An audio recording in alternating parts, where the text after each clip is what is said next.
As soon as Rita left, Debbie threw herself at Alex and hugged him tightly, sobbing. When Melissa and the other girls had been beating her, Debbie had felt completely alone. Now that she was in Alex's arms, she felt warm and safe. "Why did they say such awful things about my mother?" she asked. "I know how hard my mom's life is. She works hard every day. And whenever I was sick, she would get up really early and go out to get medicine for me. She never complains. I don't care if they make fun of me or hit me, but why do they have to insult my mother?" When she remembered the look on Melissa's face when she had insulted Debbie's mother, Debbie couldn't control her emotions. Her voice broke, and she stomped on the ground, her whole body shaking. "It's okay, Debbie," Alex said. Seeing her like this, he grew even more worried. He hated the people who had hurt her so badly. He gently patted her back to calm her down as quickly as possible.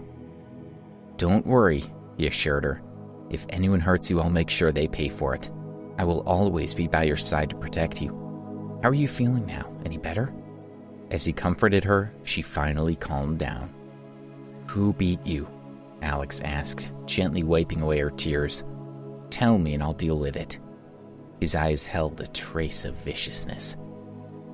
"It was 3 of my bandmates," Debbie answered, speaking softly. She was no longer as upset as before. "Just forget about it. If they try this again, then you can do something." Debbie didn't want to cause trouble with Melissa and the other girls. After all, they were in a band together, and they would have to get along. "But Debbie," Alex wanted to give those girls a good beating. "No, listen to me," she said gently, looking at him.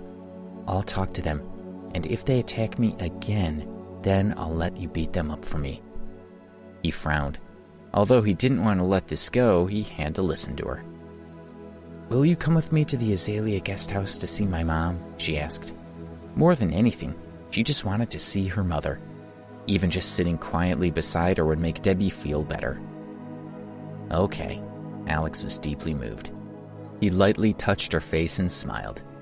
"Before you go and see your mom, maybe you should wash your face." Debbie took a quick shower, and then they left to visit her mother. Alex held her hand as they walked.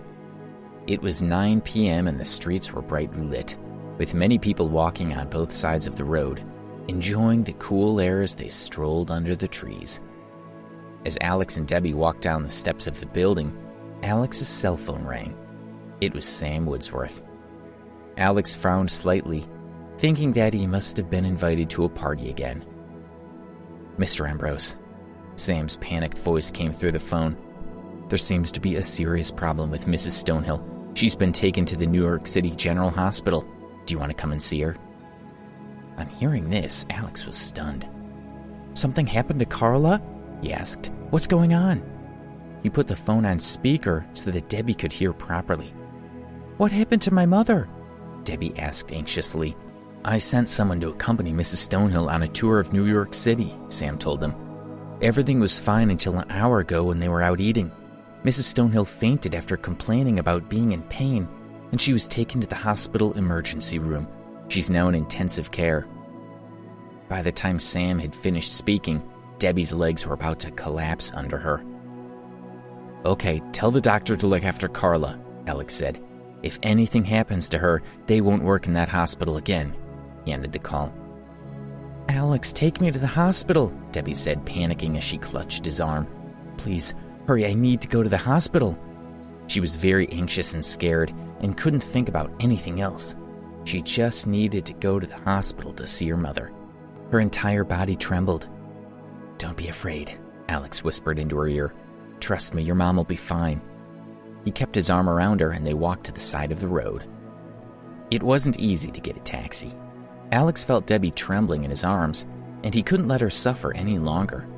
Leaving her for a moment, he walked into the middle of the road and forced a black to stop. Alex threw a wad of money at the driver's face through the open window before jumping back to the sidewalk. On seeing the money, the owner of the car smiled, his eyes gleaming. There were at least $1,000 there. "Don't just stay there," Alex yelled. "Pull over here." The driver realized that the young man who had just thrown money at him was calling him, and he hurriedly drove over. Alex opened the back door of the car and got inside with Debbie, He told the driver to take them to the general hospital as quickly as possible. He sat with his arms around Debbie as he comforted her. "Don't worry," he murmured. "Your mom will be fine, trust me." The car stopped abruptly. "Move it!"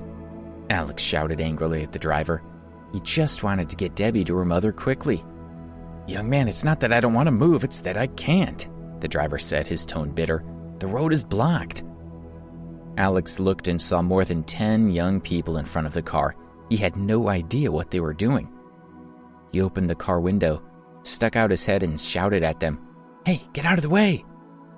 The crowd were all gathered around a rich young man called Henry, who had been confessing his love to a girl, and now he was being humiliated by Alex shouting at him. A tall young man walked aggressively toward Alex. "Hey, why haven't you turned back yet?"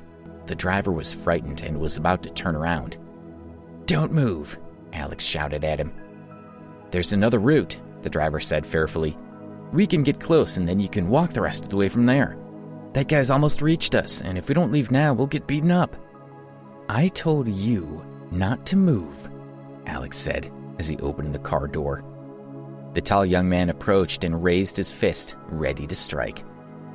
The young man had been defeated because he had underestimated Alex's strength.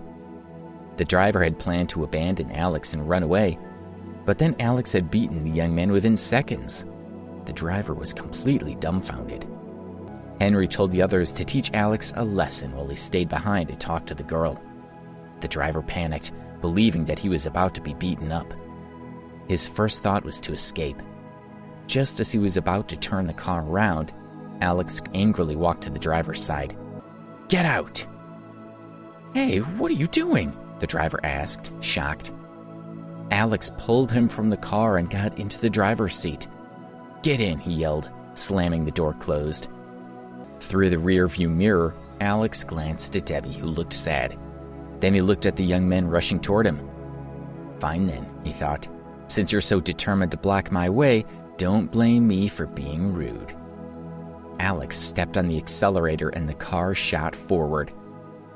When the young men saw the car speeding toward them, they were shocked. The tires screeched loudly as the car charged toward them like a ferocious beast made of steel. Only then did the men realize that Alex wasn't joking, and they quickly ran away. Henry was still pestering the girl he wanted when Alex's car came toward him. The girl standing beside Henry was completely stunned. When she saw the car, she covered her ears, closed her eyes, and screamed. Only when she heard the car roar away did the girl dare to open her eyes. Watching its taillights disappear, she thought about what had happened. When Alex had walked over earlier, she had seen his face and hadn't been able to look away.